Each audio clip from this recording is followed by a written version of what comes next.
ప్రభువు నామానికి స్తోత్రం. ప్రతిరోజు వినడం ద్వారా ఒక సంవత్సరానికి బైబిల్ చదవడానికి ఈ ఛానల్ సహాయపడుతుంది. Please subscribe and support. హృదయపూర్వక ధన్యవాదాలు. నేటి వేద భాగం దినవృత్తాంతముల మొదటి గ్రంథము 21వ అధ్యాయము. తరువాత సాతాను ఇశ్రాయేలునకు విరోధముగా లేచి ఇశ్రాయేలీయులను లెక్కించుటకు దావీదును ప్రేరేపింపగా, దావీదు యోవాబునకును జనుల యొక్క అధిపతులకును, మీరు వెళ్లి బెయేర్షెబా మొదలుకొని దాను వరకు ఉండు ఇశ్రాయేలీలను ఎంచి వారి సంఖ్య నాకు తెలియటకై నా యొద్దకు దాని తీసుకుని రండని ఆజ్ఞ ఇచ్చెను. అందుకు యోవాబు, రాజా, నా ఏలినవాడా, యెహోవా తన జనులను ఇప్పుడున్న వారికంటే 100 అంతలు ఎక్కువ మందిని చేయునుగాక. వారందరూ నా ఏలినవాని దాసులు కారా? నా ఏలినవానికి ఈ విచారణ ఏలా? ఇది జరగవలసిన హేతువేమి? జరిగిన ఎడల ఇశ్రాయేలీలకు శిక్ష కలుగును అని మనవి చేసెను. అయినను యోవాబు మాట చెల్లక రాజు మాటయే చెల్లిన గనుక యోవాబు ఇశ్రాయేలు దేశమందంతటా సంచరించి తిరిగి యెరూషలేమునకు వచ్చి జనుల సంఖ్య వెరసి దావీదునకు అప్పగించెను. ఇశ్రాయేలీలందరిలో కత్తిదూయువారు 11 లక్షల మందియు, యూదావారిలో కత్తిదూయువారు 4,70,000 మందియు సంఖ్యకు వచ్చిరి. రాజు మాట యోవాబునకు అసహ్యముగా ఉండెను గనుక అతడు లేవి, బెన్యామీను గోత్ర సంబంధులను ఆ సంఖ్యలో చేర్చలేదు. ఈ కార్యము దేవుని దృష్టికి ప్రతికూలమగుట చేత ఆయన ఇశ్రాయేలీలను బాధపెట్టెను. దావీదు, నేను ఈ కార్యము చేసి అధిక పాపము తెచ్చుకొంటిని, నేను మిక్కిలి అవివేకముగా ప్రవర్తించితిని. ఇప్పుడు నీ దాసుని దోషము పరిహరించుమని దేవునితో మొర్రపెట్టగా, యెహోవా దావీదునకు దర్శకుడగు గాదుతో ఈలాగు సెలవిచ్చెను, నీవు వెళ్లి దావీదుతో ఇట్లనుము, యెహోవా సెలవిచ్చినదేమనగా, 3 విషయములు నేను నీ ఎదుట నుంచుచున్నాను. వాటిలో ఒకదానిని నీవు కోరుకొనిన ఎడల దాని నీకు చేయుదును. కావున గాదు దావీదునొద్దకు వచ్చి ఇట్లనెను, 3 ఏండ్ల పాటు కరువు కలుగుట, 3 నెలల పాటు నీ శత్రువులు కత్తిదూసి నిన్ను తరుమగా నీవు వారి ఎదుట నిలవలేక నశించిపోవుట, 3 దినముల పాటు దేశమందు యెహోవా కత్తి అనగా తెగులు నిలుచుట చేత యెహోవా దూత ఇశ్రాయేలీల దేశమంతటా నాశనము కలుగజేయుట అను వీటిలో ఒకదానిని నీవు కోరుకొనుమని యెహోవా సెలవిచ్చుచున్నాడు. కావున నన్ను పంపిన వానికి నేను ఏమి ప్రత్యుత్తరమియ్యవలనో దాని యోచించుము. అందుకు దావీదు, నేను మిక్కిలి ఇరుకులో చిక్కియున్నాను. యెహోవా మహాకృపగలవాడు. నేను మనుషుల చేతిలో పడక ఆయన చేతిలోనే పడుదునుగాక అని గాదుతో అనెను. కావున యెహోవా ఇశ్రాయేలీల మీదికి తెగులు పంపగా ఇశ్రాయేలీలలో 70,000 మంది చచ్చిరి. యెరూషలేమును నాశనము చేయుటకై దేవుడు ఒక దూతను పంపెను. అతడు నాశనము చేయబోచుండగా యెహోవా చూచి ఆ చేటు విషయమై సంతాపముంది నాశనము చేయు దూతతో, చాలును, ఇప్పుడు నీ చెయ్యి ఆపుమని సెలవీయగా ఆ దూత యెబూసీయుడైన ఒర్నాను కళ్ళము నొద్ద నిలిచెను. దావీదు కన్నులెత్తి చూడగా భూమి ఆకాశముల మధ్యను నిలుచుచు వరదీసిన కత్తి చేత పట్టుకొని దానిని యెరూషలేము మీద చాపిన యెహోవా దూత కనబడెను. అప్పుడు దావీదును పెద్దలను గోనె పట్టలు కప్పుకొనిన వారై సాష్టాంగపడగా, దావీదు, జనులను ఎంచుమని ఆజ్ఞ ఇచ్చిన వాడను నేనే గదా, పాపము చేసి చెడుతనము జరిగించిన వాడను నేనే గదా, గొర్రెల వంటి వారగు వీరేమి చేసిరి? నా దేవుడైన యెహోవా బాధపెట్టు నీ చెయ్యి నీ జనుల మీద నుండకుండా నా మీదను నా తండ్రి ఇంటి వారి మీదను ఉండనిమ్మని దేవునితో మనవి చేసెను. యెబూసీయుడైన ఒర్నాను కళ్ళమునందు యెహోవాకు ఒక బలిపీఠము కట్టించుటకై దావీదు అచ్చటికి వెళ్లవలనని దావీదునకు ఆజ్ఞ నిమ్మని యెహోవా దూత గాదునకు సెలవీయగా, యెహోవా నామమున గాదు పలికిన మాట ప్రకారము దావీదు వెళ్ళెను. ఒర్నాను అప్పుడు గోధుమలను నూర్చుచుండెను. అతడు వెనుకకు తిరిగి దూతను చూచినప్పుడు అతడును అతనితో కూడానున్న అతని 4 కుమారులను దాగుకొనిరి.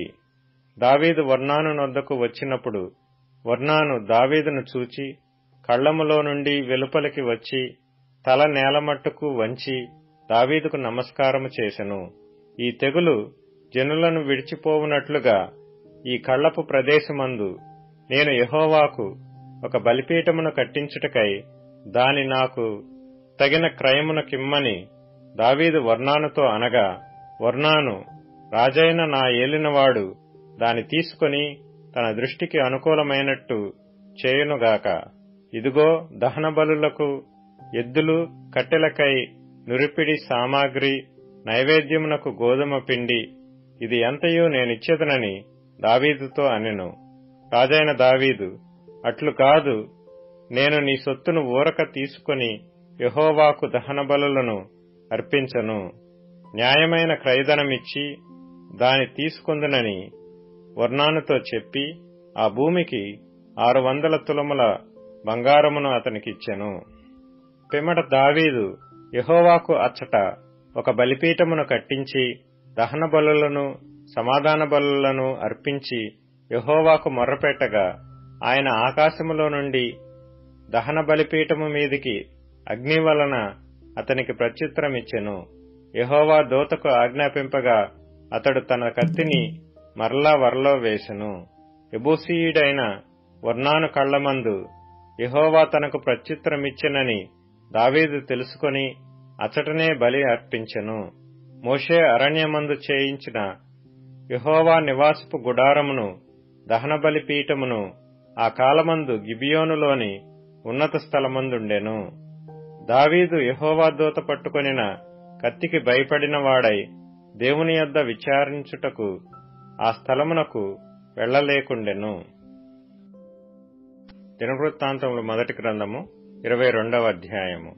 మరియు దేవుడైన యెహోవా నివాస స్థలము ఇదే అని, ఇశ్రాయేలీలర్పించు దహన బలులకు పీఠము ఇదే అని దావీదు సెలవిచ్చెను. తరువాత దావీదు ఇశ్రాయేలీల దేశమందుండు అన్యజాతి వారిని సమకూర్చుడని ఆజ్ఞ ఇచ్చి దేవుని మందిరమును కట్టించుటకై రాళ్లు చెక్కువారిని నియమించెను. వాకిళ్ల తలుపులకు కావలసిన మేకులకేమి చీలలకేమి విస్తారమైన ఇనుమును, తోచ శక్యము కానంత విస్తారమైన ఇత్తడిని, ఎంచనలవి కానన్ని దేవదారు మ్రాణులను దావీదు సంపాదించెను. సీదోనీయులను తూరీయులను దావీదునకు విస్తారమైన దేవదారు మ్రాణులను తీసుకొని వచ్చుచుండిరి. నా కుమారుడైన సొలొమోను పిన్న వయసు గల లేతవాడు.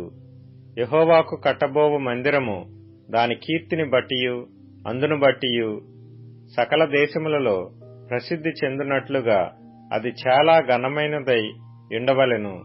కాగా దానికి కావలసిన సాధన రాశిని సిద్ధపరచెదనని చెప్పి దావీదు తన మరణమునకు ముందు విస్తారముగా వస్తువులను సమకూర్చి ఉండెను. తరువాత అతడు తన కుమారుడైన సొలొమోనును పిలిపించి ఇశ్రాయేలీల దేవుడైన యెహోవాకు ఒక మందిరమును కట్టవలసినదని అతనికి ఆజ్ఞ ఇచ్చెను. మరియు దావీదు సొలొమోనుతో ఇట్లనెను, నా కుమారుడా, నేను నా దేవుడైన యెహోవా నామఘనత కొరకు ఒక మందిరమును కట్టించవలనని నా హృదయమందు నిశ్చయము చేసుకుని ఉండగా యెహోవా వాక్కు నాకు ప్రత్యక్షమై ఇలాగు సెలవిచ్చెను, నీవు విస్తారముగా రక్తము ఒలికించి గొప్ప యుద్ధములు జరిగించిన వాడవు. నీవు నా నామమునకు మందిరమును కట్టించకూడదు. నా సన్నిధిని నీవు విస్తారముగా రక్తము నేలమీదికి ఓడ్చితివి. నీకు పుట్టబోవు ఒక కుమారుడు సమాధానకర్తగా నుండును. చుట్టూ ఉండు అతని శత్రువులనందరినీ నేను తోలివేసి అతనికి సమాధానము కలుగజేతును. అందువలన అతనికి సొలొమోను అను పేరు పెట్టబడును. అతని దినములలో ఇశ్రాయేలీలకు సమాధానమును విశ్రాంతియు దయచేయుదును. అతడు నా నామమునకు ఒక మందిరమును కట్టించును. అతడు నాకు కుమారుడై యుండును, నేనతనికి తండ్రినై యుందును. ఇశ్రాయేలీల మీద అతని రాజ్య సింహాసనమును నిత్యము స్థిరపరచుదును. నా కుమారుడా, యెహోవా నీకు తోడుగా ఉండునుగాక. నీవు వర్ధిల్లి నీ దేవుడైన యెహోవా నిన్ను గూర్చి సెలవిచ్చిన ప్రకారముగా ఆయనకు మందిరమును కట్టించుదువుగాక. నీ దేవుడైన యెహోవా ధర్మశాస్త్రమును నీవు అనుసరించున్నట్లుగా యెహోవా నీకు వివేకమును తెలివిని అనుగ్రహించి ఇశ్రాయేలీల మీద నీకు అధికారము దయచేయునుగాక. యెహోవా ఇశ్రాయేలీలను గూర్చి మోషేకు ఇచ్చిన కట్టడల ప్రకారముగాను ఆయన తీర్చిన తీర్పుల ప్రకారముగాను జరుపుకొనుటకు నీవు జాగ్రత్త పడిన ఎడల నీవు వృద్ధి పొందుదువు. ధైర్యము తెచ్చుకొని బలముగా ఉండుము. భయపడకుము, దిగులు పడకుము. ఇదిగో, నేను నా కష్టస్థితిలోనే ప్రయాసపడి యెహోవా మందిరము కొరకు 2,00,000 మణుగుల బంగారమును 10 కోట్ల మణుగుల వెండిని తోచ శక్యము కానంత విస్తారమైన ఇత్తడిని ఇనుమును సమకూర్చియున్నాను. బ్రాణులను రాళ్లను కూర్చియుంచితిని. నీవు ఇంకనూ సంపాదించుదువుగాక. మరియు పనిచేయతగిన విస్తారమైన శిల్పకారులను, కాశ్య పనివారును, వడ్రవారును, ఏ విధమైన పనినైనను నెరవేర్చగల మంచి పనివారును నీ యొద్ద ఉన్నారు. లెక్కింపలేనంత బంగారమును, వెండియు, ఇత్తడియు, ఇనుమును నీకు ఉన్నవి. కాబట్టి నీవు పని పూనుకొనుము. యెహోవా నీకు తోడుగా ఉండునుగాక. మరియు తన కుమారుడైన సొలొమోనునకు సహాయము చేయవలనని దావీదు ఇశ్రాయేలీల అధిపతులకందరికీ ఆజ్ఞాపించెను. ఎట్లనగా, మీ దేవుడైన యెహోవా మీతో కూడా ఉన్నాడు గదా. చుట్టూనున్న వారి వలన తొందర లేకుండా ఆయన మీకు నెమ్మది ఇచ్చియున్నాడు గదా. దేశ నివాసులను ఆయన నాకు వశపరిచియున్నాడు. యెహోవా భయము వలనను ఆయన జనుల భయము వలనను దేశము లోపర్చబడియున్నది.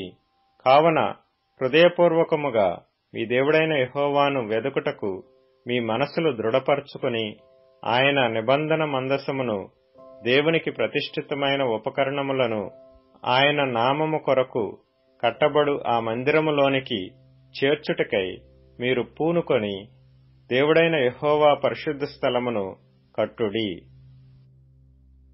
లూకాసు వార్త 6వ అధ్యాయం. ఒక విశ్రాంతి దినమున ఆయన పంట చేలలో బడి వెలుచుండగా ఆయన శిష్యులు వెన్నులు త్రుంచి చేతులతో నలుపుకొని తినుచుండిరి. అప్పుడు పరిసయ్యులలో కొందరు, విశ్రాంతి దినమున చేయదగనిది మీరెందుకు చేయుచున్నారని వారిని అడగగా, యేసు వారితో ఇట్లనెను, తానును తనతో కూడా ఉన్నవారును ఆకలిగొనినప్పుడు దావీదు ఏమి చేసెనో అది అయినను మీరు చదవలేదా? అతడు దేవుని మందిరములో ప్రవేశించి యాజకులు తప్ప మరి ఎవరునూ తినకూడని సముఖపు రొట్టెలు తీసుకొని తిని తనతో కూడా ఉన్నవారికి ఇచ్చెను గదా అనెను. కాగా మనుష్య కుమారుడు విశ్రాంతి దినమునకును యజమానుడని వారితో చెప్పాను. మరి ఒక విశ్రాంతి దినమున ఆయన సమాజ మందిరములోనికి వెళ్లి బోధించుచున్నప్పుడు అక్కడ ఊచ చేయి గలవాడొకడు ఉండెను. శాస్త్రులను పరిసయ్యులను ఆయన మీద నేరము మోపవలెనని విశ్రాంతి దినమున స్వస్థపరచునేమో అని ఆయనను కనిపెట్టుచుండిరి. అయితే ఆయన వారి ఆలోచన లెరిగి ఊచ చేయగల వానితో, నీవు లేచి మధ్యను నిలువమని చెప్పగా వాడు లేచి నిలిచెను.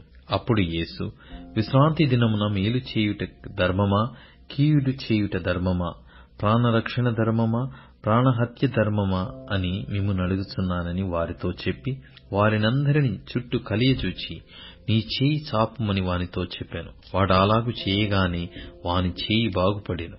అప్పుడు వారు వెర్రి కోపముతో నిండుకొని యేసుని ఏమి చేయుదమా అని ఒకనితోనొకడు మాటలాడుకొనిరి. ఆ దినముల యందు ఆయన ప్రార్థన చేయుటకు కొండకు వెళ్లి దేవుని ప్రార్థించుట యందు రాత్రి గడిపెను.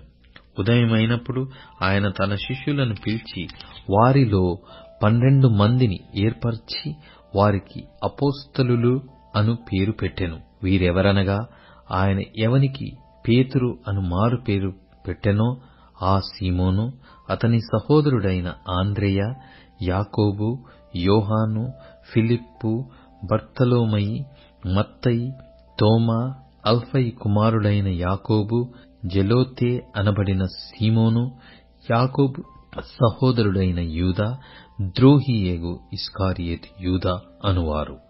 ఆయన వారితో కూడా దిగివచ్చి మైదానమందు నిలిచినప్పుడు ఆయన శిష్యుల గొప్ప సమూహమును ఆయన బోధ వినుటకును తమ రోగములను కుదుర్చుకొనుటకును యూదయ దేశమందంతటి నుండియు యెరూషలేము నుండియు తూరు సీదోనను పట్టణముల సముద్ర తీరముల నుండియు వచ్చిన బహుజన సమూహమును అపవిత్రాత్మల చేత బంధింపబడిన వారును వచ్చి స్వస్థత నొందిరి. ప్రభావము ఆయనలో నుండి బయలుదేరి అందరినీ స్వస్థపరచుచుండెను గనక జనసమూహమంతయు ఆయనను ముట్టవలెనని యత్నము చేసెను. అంతటా ఆయన తన శిష్యుల తట్టు పారచూచి ఇట్లనెను: బీదలైన మీరు ధన్యులు, దేవుని రాజ్యము మీది. ఇప్పుడు ఆకలిగొనుచున్న మీరు ధన్యులు, మీరు తృప్తిపరచబడుదురు. ఇప్పుడు ఏడ్చున్న మీరు ధన్యులు, మీరు నవ్వుదురు. మనుష్య కుమారుని నిమిత్తము మనుషులు మిమ్మును ద్వేషించి వెలివేసి నిందించి మీ పేరు చెడ్డదని కొట్టివేయునప్పుడు మీరు ధన్యులు. ఆ దినమందు మీరు సంతోషించి గంతులు వేయుడి. ఇదిగో మీ ఫలము పరలోకమందు గొప్పదయ్యుండును. వారి పితరులు ప్రవక్తలకు అదే విధముగా చేసిరి. అయ్యో ధనవంతులారా, మీరు కోరిన ఆదరణ మీరు పొందియున్నారు. అయ్యో ఇప్పుడు కడుపు నిండియున్న వారలారా, మీరాకలిగొందురు. అయ్యో ఇప్పుడు నవ్వుచున్న వారలారా, మీరు దుఃఖించి ఏడ్తురు. మనుషులందరూ మిమ్మును కొనియాడునప్పుడు మీకు శ్రమ.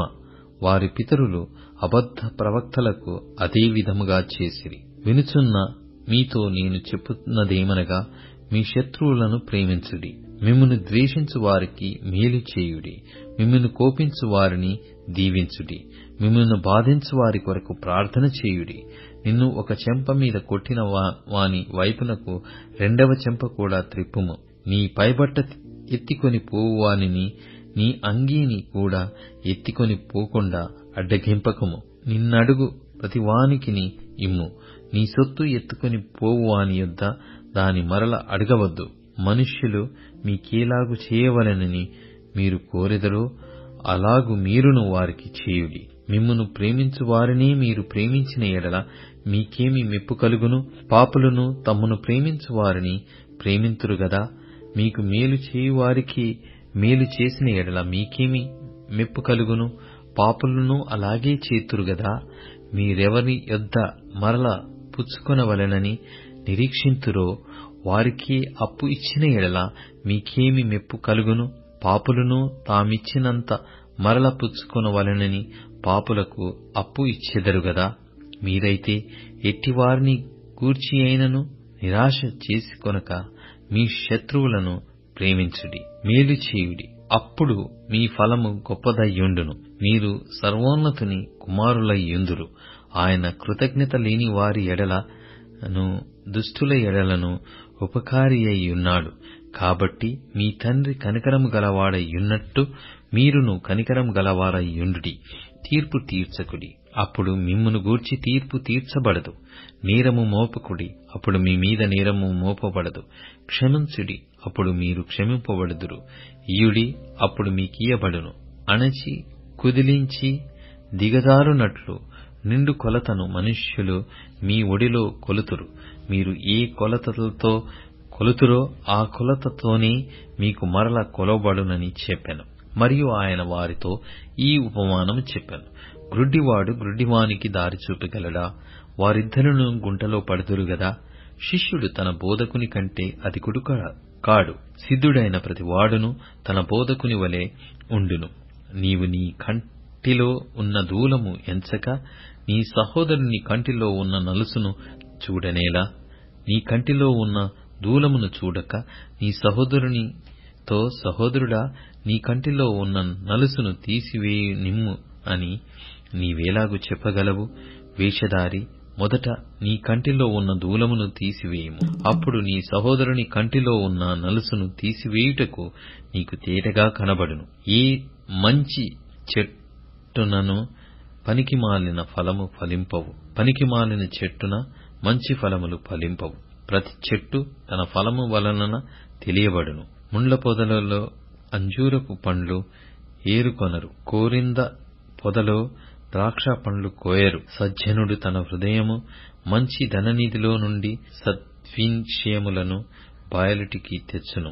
దుర్జనుడు చెడ్డ ధననిధిలో నుండి దుర్విషయములను బయటికి తెచ్చును. హృదయము నిండియుండు దాని బట్టి ఒకని నోరు మాటలాడును. నేను చెప్పు మాటల ప్రకారము మీరు చేయక ప్రభువా ప్రభువా అని నన్ను పిలుచుట ఎందుకు?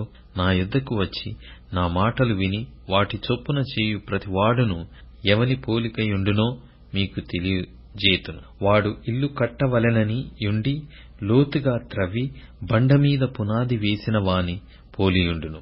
వరద వచ్చి ప్రవాహము ఆ ఇంటి మీద వడిగా కొట్టినను అది బాగుగా కట్టబడినందున దాన్ని కదిలింపలేకపోయెను.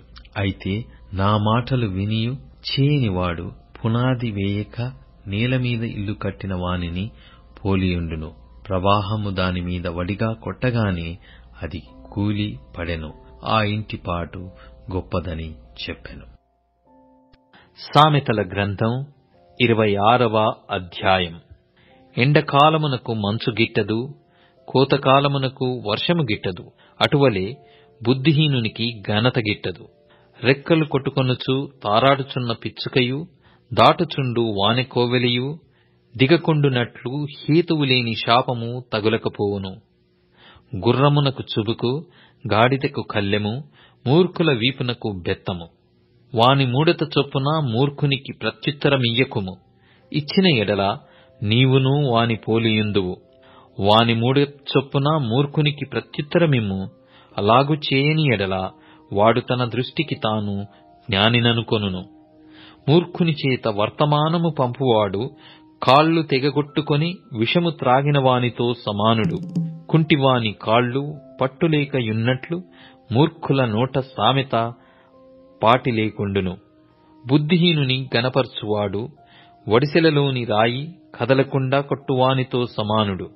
మూర్ఖుల నోట సామెత మత్తుగొనువాని చేతిలో ముళ్ళు కుచ్చుకున్నట్లుండును. అధికముగా నొందినవాడు సమస్తము చేయవచ్చును. మూర్ఖుని వలన కలుగు లాభము నిలువదు. కూలికి వానిని పిలిచినవాడును చెడిపోవును. తన మూఢతను మరల కనపరుచు మూర్ఖుడు కక్కిన దానికి తిరుగు కుక్కతో సమానుడు. తన దృష్టికి జ్ఞానిననుకొను వానిని చూచితివా? వానిని గుణపరచుట కంటే మూర్ఖుని గుణపరచుట సులువు. సోమరి దారిలో సింహమున్నదనును, వీధిలో సింహమున్నదనును. ఉతక మీద తలుపు తిరుగును, తన పడక మీద సోమరి తిరుగును. సోమరి పాత్రలో తన చెయ్యి ముంచును, నోటి యొద్దకు దాని తిరిగి ఎత్తుట కష్టమనుకొనును. హేతువులు చూపగల 7 కంటే సోమరి తన దృష్టికి తానే జ్ఞానిననుకొనును. తనకు పట్టని జగడమును బట్టి రేగువాడు దాటిపోవుచున్న కుక్క చెవులు పట్టుకొను వానితో సమానుడు. తెగులు, అమ్ములు, కొరువులు విసరు వెర్రివాడు తన పొరుగువాని మోసపుచ్చి నేను నవ్వులాటకు చేసి తినని పలుకువానితో సమానుడు. కట్టెలు లేని ఎడల అగ్ని ఆరిపోవును, కొండెగాడు లేని ఎడల జగడము చల్లారును. వేడి బూడిదకు బొగ్గులు, అగ్నికి కట్టెలు, కలహములు పుట్టించుటకు కలహప్రియుడు. కొండెగాని మాటలు రుచిగల పదార్థముల వంటివి, అవి లోకడుపులోనికి దిగిపోవును. చెడు హృదయమును ప్రేమగల మాటలాడు పెదవులను కలిగియుండుట మంటి పెంకుమీది వెండిపూతతో సమానము. పగవాడు పెదవులతో మాయలు చేసి అంతరంగములో కపటము దాచుకొనును. వాడు దయగా మాటలాడినప్పుడు వాని మాట నమ్మకము. వాని హృదయములో 7 హేయ విషయములు కలవు. వాడు తన ద్వేషమును కపట వేషము చేత దాచుకొనును. సమాజములో వాని చెడుతనము బయలుపరచబడును. గుంటను త్రవ్వువాడే దానిలో పడును. రాతిని పొర్లించు వాని మీదికి అది తిరిగి వచ్చును. అబద్ధములాడువాడు తాను నలగగొట్టిన వారిని ద్వేషించును. ఇచ్చకపు మాటలాడు నోరు నష్టము కలగజేయును. ఇప్పుడు tune in, Spotify, Amazon music మరియు యూట్యూబ్ మ్యూజిక్ లో కూడా అందుబాటులో ఉంది. Please follow us.